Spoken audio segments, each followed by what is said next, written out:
Hey guys, welcome back to the Back Check Podcast. It's the best time of year for sports, let me tell you. Playoff hockey and basketball is right around the corner. Baseball season has just started up. The Masters was just this weekend, and now the NFL draft is coming up in a few short weeks. So we're going to give you our top 10 mock draft. We're not going to do the whole first round, just the top 10 picks. And let me know what you guys think in the comments. When I did this on the original channel, the hockey one was pretty successful. So we're going to start out with the first overall selection. The Jacksonville Jaguars are on the clock. Dawson, who do you think Jacksonville is going to take with their first pick? I think this is a consensus first pick, but some, draft experts think this is up in the air. I got to think Aiden Hutchinson goes one. He was a powerful defensive end out of Michigan this year, and I just think he's too good of a player to pass up. He comes in, he's going to start right away, and he's going to help this Jags team, hopefully, get a couple more wins this next year. Yeah, I agree. Aiden Hutchinson should be the first overall selection. I think he's the best player available. I think he's going to add a big element to this defense that needs a star player out there on the D. Good, yeah, from Michigan, great on the edge. Like Aiden Hutchinson, I think he's the best player available, and he should be the first pick. But again, we have heard draft experts seeing Jacksonville maybe going in a different direction, taking a lineman or something else like that. So, but Aiden Hutchinson, first overall, we both agree on that. Second overall, the Detroit Lions. I have them selecting Kyle Hamilton. I think he could be the best player in the draft. He's a big safety, and I think this player is going to help Detroit in the long run. Great piece to their secondary, and I think he has the potential to be a top safety in the NFL. Who do you have going number 2 to Detroit? I think I don't disagree. Kyle Hamilton, I think, is going to be a stud in the NFL. However, looking at everything based off of just combine numbers and how some of the players do, I think it's going to be hard to pass up on such a monster of a player like Trayvon Walker. I mean, the kid is absolutely nuts. His combine and his combine stats in general are off the charts crazy. Although the production wasn't there, and the potential is right. You have a guy that, is coming in, and he's breaking records with the combine and everything, and just he's blowing everything up. So I think Trayvon Walker, he's got a lot of potential. I think the Lions see that. I also think that another pick, definitely Malik Willis, the Lions will take a look at. I think that, there's always some team that takes a surprise quarterback, and that could be the Lions this year. But it could be. You're right. I pick on Walker. I could see that pick as well, but again, we'll have to find out on draft day. The Lions could go in multiple directions here from offensive and defensive players. Third overall, Houston Texans are on the clock. Who do you see them selecting with this pick? I look back, and I think the Texans need a lot of work everywhere. So I think player available. They have some promise in potentially David Mills as being a quarterback one day. So I think in order to protect whoever they bring into the system, you got to have a guy like Evan Neal out of Alabama.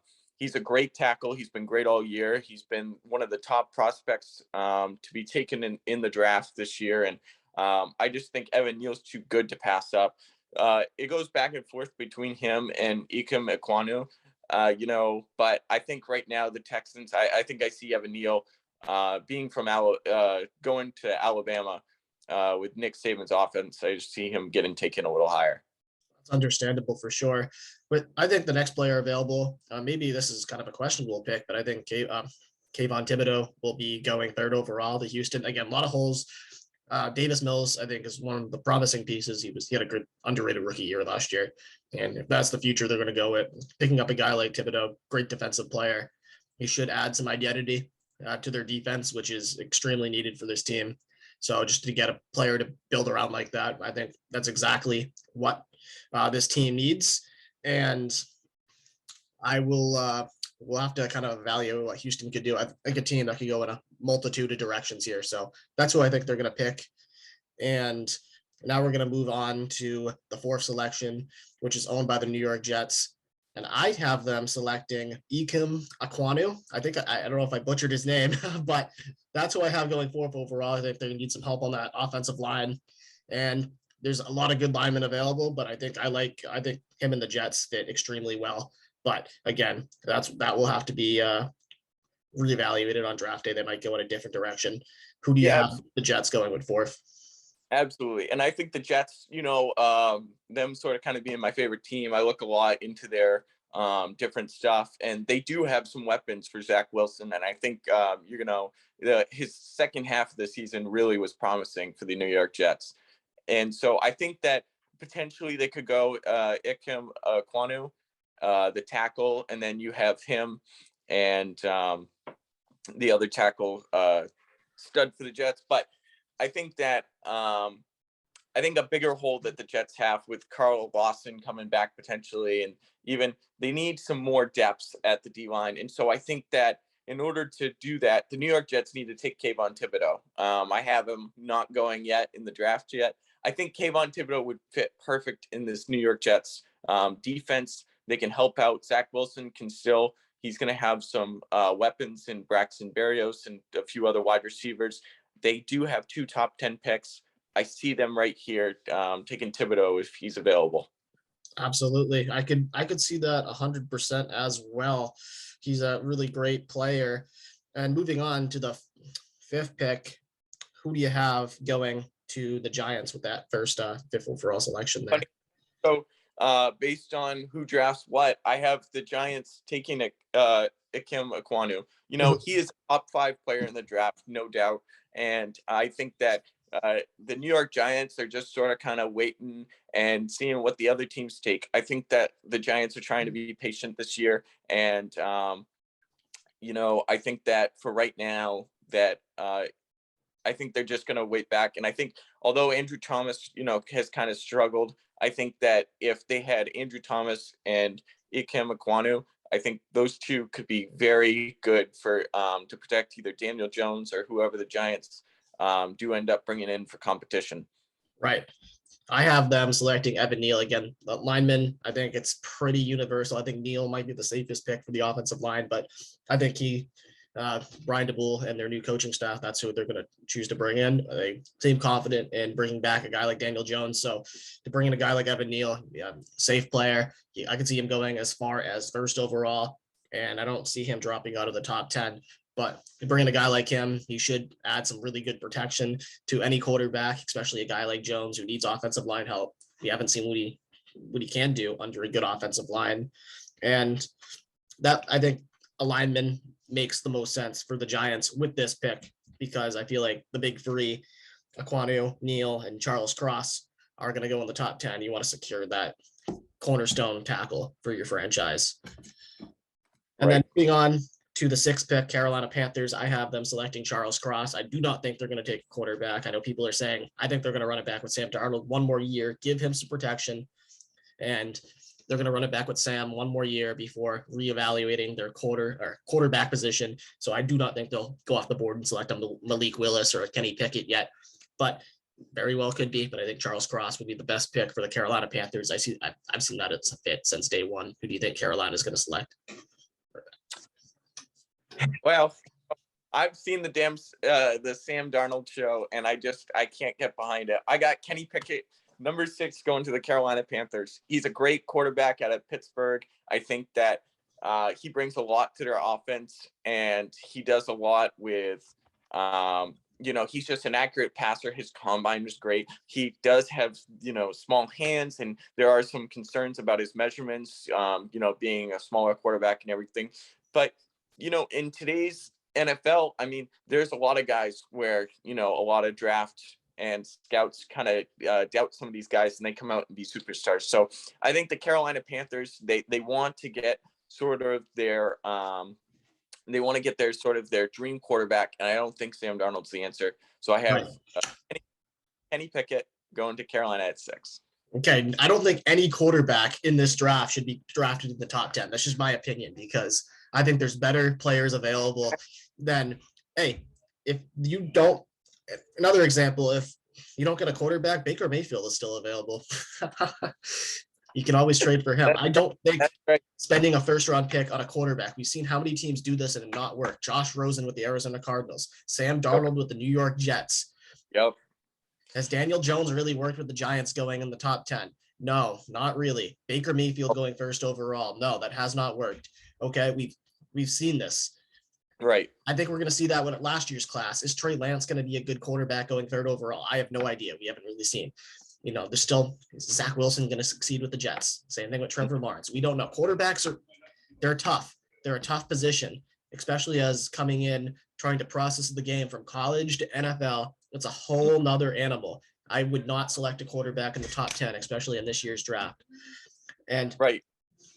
But to move on to the 7th pick, the Giants are up again. So they pick up their tackle. Now I think it's about getting the best player available. They're going to stick with Daniel Jones for another year. I think Derek Stingley Jr., cornerback, would provide a ton of value, especially I think they're going to lose James Bradbury. They've lost Peppers, who's another good secondary piece for them.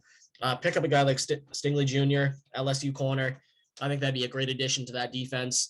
And I think very versatile player, good cornerback.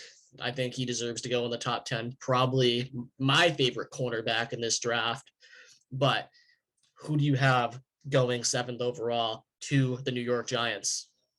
Cam, I think that's a very aggressive selection. I think that Derek Stingley is going to be a great player if he's healthy. And I think that's where I kind of scratch him out for the New York Giants. I think that they want a player that they know is going to be healthy, that's going to play for them, and also had a great year at Cincinnati. I have Ahmad Gardner out of Cincinnati, taken at number 7 by the New York Giants. I think that he brings a lot to the table. He's 6'2". He's got great length.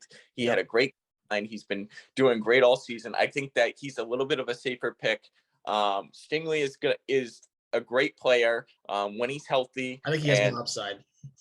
Yeah, I mean, there is he might be a guy that was injury prone in college. He falls a few picks and he ended up being the best player in the draft. That's for kind of Stingley in this draft. For number 8, we have the Atlanta Falcons. Cam, who'd you have? Okay, this is where the first wide receiver is going to go, because looking at if it's going to be Marcus Mariota, is he just going to throw the ball to Kyle Pitts, or I don't know what he's going to do, because Calvin Ridley suspended for the rest of the year. This is a very difficult. I think the best receiver in the class is not going to be taken, but I do like Garrett Wilson at 8. So I think that's where he's going to go. And again, there's probably there's 10 receivers who could go in this spot. This is a really deep receiving class, but I think Garrett Wilson from Ohio State's going to fit what they're trying to do here. They're going to pick up a good weapon for a guy like Mariota. And again, this could be a Drake London. You could see Jamison Williams here, but I think Garrett Wilson, I just think he fits with the Falcons, and I think he'll be the first receiver to go in the draft at 8th overall. But who do you have Atlanta taking here? There's a lot of different options. I've been reading that they may either take Malik Willis or Kenny Pickett if it's there. I've been reading that, that they might take. I think personally, I'm looking at this. I think the Falcons need as much help as they can get. They're rebuilding. They need Jermaine Johnson, D-end out of Florida State. I think that you're going to see a lot of D-ends get taken in this top 10. It's a very deep class, and I think that the Falcons really just need the best players. They're not even close to being contenders yet. They need to be a little better. So I think that Jermaine Johnson, he had a great year out of Florida State. True. I think that he's going to be a dynamic edge rusher for them. And I think that also it'll just helping this Falcons team improve a little bit. It's going to go a long way, being able to sort of kind of rebuild this whole Falcons franchise. They need a lot of work. So you could see anybody go with this pick. So that's fair. Moving on to the 9th selection, Dawson, who do you have the Seattle Seahawks taking at 9? This is one of the most intriguing picks in the draft, in my opinion. It is. And, I kind of see Seattle. I could see them taking a quarterback. Again, some of these top teams, I can all see them taking a quarterback. I agree with you. I don't think that, I think taking a quarterback here would be sort of kind of hard at number 9. I think I go Charles Cross out of Mississippi State. He's been a great player all year. I think he's going to be a great starting caliber offensive tackle. And I think that although Russell Wilson's no longer here, that he's going to be a great, former 5-star recruit. He's going to be able to come into this offense, be able to help him out. And, hopefully from there, whoever's at quarterback, whether it be Drew Lock or, someone else, just trying to protect whoever's the quarterback, and then just sort of also start to rebuild the Seahawks team. Yeah, I don't think Charlie Cross is going to make it out of the top 7. I don't think the big 3 linemen are going to make it out of the top 7, but that would be a good selection for Seattle. I just don't see that happening. And remember how I said I don't think a quarterback should be taken in the top 10? Well, it doesn't mean I don't think it, but will it happen? I think it may happen with Malik Willis heading to Seattle. I see a good fit there. I know, great coach in Pete Carroll. He's been around. He's coached a lot of he coached Russell Wilson, very mobile quarterback, kind of plays similar to Willis, right? I think it's a good situation because you have Lockett and Metcalf, 2 fantastic receivers. You're going to a good team with some good weapons, Noah Fant as well. And now you have a competition. You got Drew Lock, a guy who can win the starting job, but also at the same time, it's not like a guy like you have to like take out this Tom Brady or this other guy to come in and take the starting job. It will be a very competitive environment for that starting quarterback position. And I think Willis is a guy who the sky's the limit for him. He's the one player for a quarterback in this draft that I could see going in the top 10, I suppose. So that's who I have going at 9, but ideally I'd see him more around pick 20, maybe, but and maybe I think Willis could prove me wrong here. So I have Seattle taking him at pick 9. And now on to the final pick of our mock draft, pick 10, your New York Jets. New York Jets again. Obviously with pick 4 and pick 10, New York Jets are just trying to, sort of kind of help in different ways. And I think also too, the New York Jets, they might fade out of some of these picks. With number 10, if they take it, I have Derek Stingley. I think he'll follow them at 10 because of injuries and everything. I think he's a shutdown corner, and because Ahmad Gardner didn't fall to him, I think that he's the next best corner. And if he's healthy, he could be the best player in this draft. 100%. Yeah. I actually have, so we're in different situations. I think despite Stingley's injury history, I think he's going 7. You have Gardner going 7.